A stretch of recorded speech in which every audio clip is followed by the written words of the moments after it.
Olá, eu sou Agostinho de Hipona. Escrevo a você através dos séculos não apenas como um bispo, mas como uma testemunha ocular do colapso absoluto do mundo conhecido. O ano era 410 depois de Cristo, quando a notícia impensável varreu o nosso império. Roma, a cidade eterna, a senhora invicta de todas as nações, havia caído. Saqueada e profanada pelos bárbaros visigodos, a civilização inteira tremeu em suas bases. O desespero mais sombrio tomou conta dos corações humanos, mas junto com ele ergueu-se uma acusação venenosa e letal. Os pagãos, agarrados fanaticamente às ruínas do seu passado glorioso, apontaram seus dedos manchados de sangue para nós. Eles gritavam aos quatro ventos que Roma havia perecido, unicamente porque abandonara os seus deuses antigos de pedra e ouro para adorar o Cristo. Foi essa dor aguda, essa crise espiritual profunda e esse ataque intelectualmente desonesto que incendiaram a minha pena. Eu os convido agora a olhar para trás, não com a nostalgia covarde dos derrotados, mas com a precisão implacável da verdade. Onde estavam esses falsos deuses todo-poderosos quando Troia foi reduzida a cinzas? Onde estavam durante as infindáveis guerras civis que banharam as próprias ruas de Roma de sangue, muito antes do nome de Cristo ser pronunciado naquele Senado?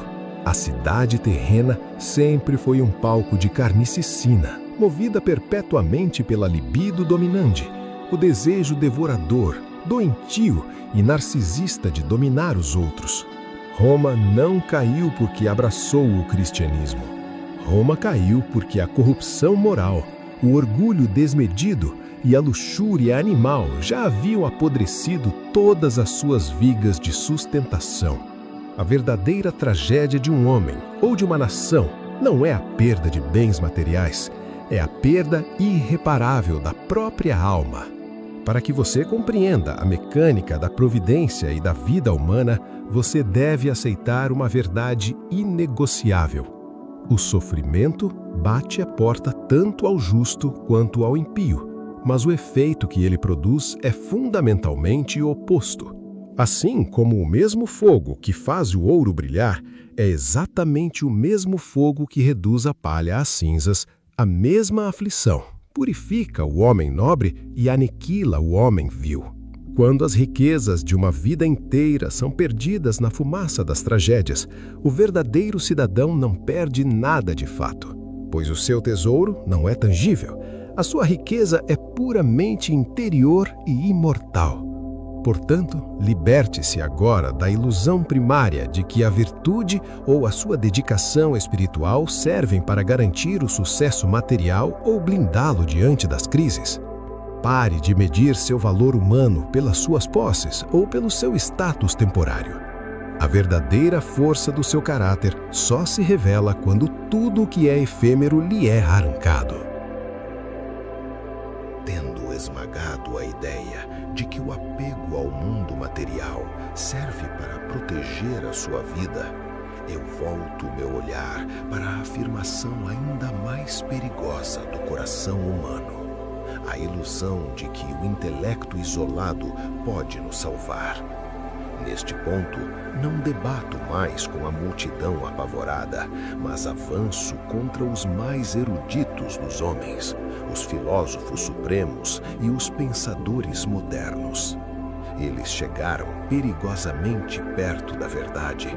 Eles usaram a força da razão para reconhecer a existência de verdades imateriais e vislumbraram a imortalidade da alma humana, mas tropeçaram cegamente no abismo do seu próprio orgulho. Eles buscaram ascender aos céus baseados nos seus próprios méritos, iludidos por fórmulas, magias, racionalismos e ritos que inflavam a sua vaidade. E eu lhes digo com toda a severidade: essas forças que os homens adoram em troca de conhecimento oculto ou poder terreno não são energias neutras do universo. São parasitas espirituais que se alimentam unicamente do orgulho humano e da falsidade existencial. A verdadeira felicidade, o repouso absoluto que o homem busca desesperadamente, jamais poderá ser alcançado pela razão isolada, pelo estoicismo frio ou por filosofias que tentam amputar a nossa condição humana e nos transformar em deuses de nós mesmos. A mente humana é radicalmente incapaz de se limpar das suas próprias impurezas apenas puxando-se para cima pelos próprios cabelos do intelecto.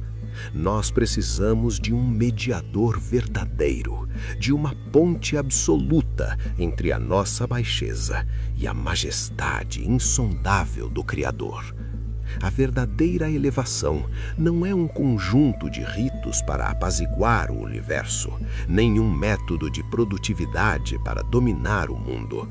A elevação é a união do homem com a fonte de todo o ser e de toda a beleza, através do sacrifício supremo da sua própria vontade. E o verdadeiro sacrifício é a misericórdia. É o ato de se entregar, de humilhar o próprio ego diante da verdade. Para sua jornada diária, compreenda esta lei inquebrável. O intelecto sublime, que não é banhado pela humildade, é a mais fatal das armadilhas espirituais. Muitos hoje buscam o autoaperfeiçoamento, lendo milhares de livros, acumulando diplomas e praticando filosofias modernas, tentando ascender à paz pelos seus próprios esforços meritocráticos. Reconheça a sua miséria e suas limitações. A verdadeira elevação moral começa não com a soberba do quanto você sabe, mas com a rendição absoluta de aceitar a graça. O orgulho é o princípio de toda a queda. É neste ponto que nós precisamos cavar as fundações do próprio universo para encontrar a nascente original destas duas cidades que disputam a sua alma. A história não começa na Terra, ela começa nos domínios celestiais. O mal não é uma substância física, não é um Deus escuro que luta de igual para igual contra um Deus de luz. Esse é o erro maniqueísta, a desculpa dos fracos de onde eu finalmente me libertei. O mal não tem existência própria. O mal é a absoluta ausência do bem. É uma corrupção da ordem. É um defeito de fabricação gerado pelo desvio brutal da vontade. A tragédia cósmica iniciou-se quando as criaturas desviaram os seus olhos do Criador infinito e se apaixonaram doentiamente por si mesmas, pela sua própria beleza finita. Esse foi o primeiro e catastrófico movimento da cidade terrena, o amor próprio pervertido. A tese central de toda a minha obra e da sua existência baseia-se nesta revelação. A humanidade inteira não está dividida por fronteiras geográficas, partidos políticos, impérios ou raças. Ela está dividida única e exclusivamente pelos amores que dominam os seus corações. Dois amores fundaram duas cidades. O amor a si mesmo, levado até as últimas consequências do desprezo pelo sagrado, ergueu os muros da cidade terrena. E o amor ao sagrado, levado até o total desprezo do próprio ego, fundou a fundação inabalável da cidade celeste. Todo ser humano que caminha nesta terra nasce em um estado de fratura, governado por desejos selvagens e paixões cegas. Viver segundo a carne não significa apenas os prazeres do corpo, mas viver centrado no seu próprio umbigo, agarrando-se a coisas que o tempo irá corroer. Isso traz uma revelação avassaladora sobre a mecânica da sua própria psicologia. Onde estiver ancorado o seu amor, aí estará a sua cidade. Se você acorda diariamente com um aperto no peito, consumido pela angústia, pela ansiedade crônica e pelo pavor de perder o seu dinheiro, a sua posição ou a sua reputação, o diagnóstico é simples. O seu coração está amarrado a coisas que a traça e a ferrugem destroem. A sua grande tarefa prática, a sua salvação psicológica, exige a reordinação dos seus afetos. É o que chamo de Ordo Amores, a ordem dos amores. Você tem a permissão para usar as coisas deste mundo, prosperar e criar, mas você tem o dever de amar apenas o que é eterno. Quando você faz de coisas finitas os seus deuses, a sua paz será destruída toda vez que o vento mudar. A história da humanidade não é um ciclo infinito e sem sentido que se repete ao acaso. Ela é uma linha reta, densa, que caminha para um propósito escatológico definitivo. Desde a fundação do mundo, o arquétipo destas duas cidades se revela. Caim, manchado com o sangue de seu próprio irmão, foi o fundador da primeira cidade física na Terra. Isso prova que a cidade terrena desesperadamente busca fincar raízes, buscar segurança de tijolos e muros neste mundo que é essencialmente passageiro. Em oposição, Abel não construiu cidade alguma. Ele foi o arquétipo majestoso do cidadão da cidade celeste. Um peregrino, um forasteiro, um homem cuja verdadeira pátria não pode ser mapeada neste solo manchado de sangue. Ao longo dos milênios, estas duas linhagens sempre conviveram no mesmo espaço físico. A cidade terrena prospera na guerra, na política, na vaidade do teatro e na acumulação voraz de territórios, quase sempre oprimindo a minoria dos peregrinos. No entanto, a verdadeira história que move o núcleo do universo é totalmente invisível aos olhos arrogantes dos sociólogos e dos historiadores. É a história da redenção se desdobrando no silêncio da alma. Isso exige que você modifique radicalmente a perspectiva sobre o seu trabalho na sociedade moderna. Você é chamado a ser um cidadão engajado e de excelência. Você deve contribuir para a paz, para a ordem, para a prosperidade do seu país e para a proteção da sua família. Mas o seu coração nunca deve pertencer a estas engrenagens temporárias. Trabalhe com fúria e competência, mas nunca se esqueça de que você é um estrangeiro de passagem. E chegamos, por fim, ao conceito supremo que justifica toda a lágrima derramada nesta terra: a paz.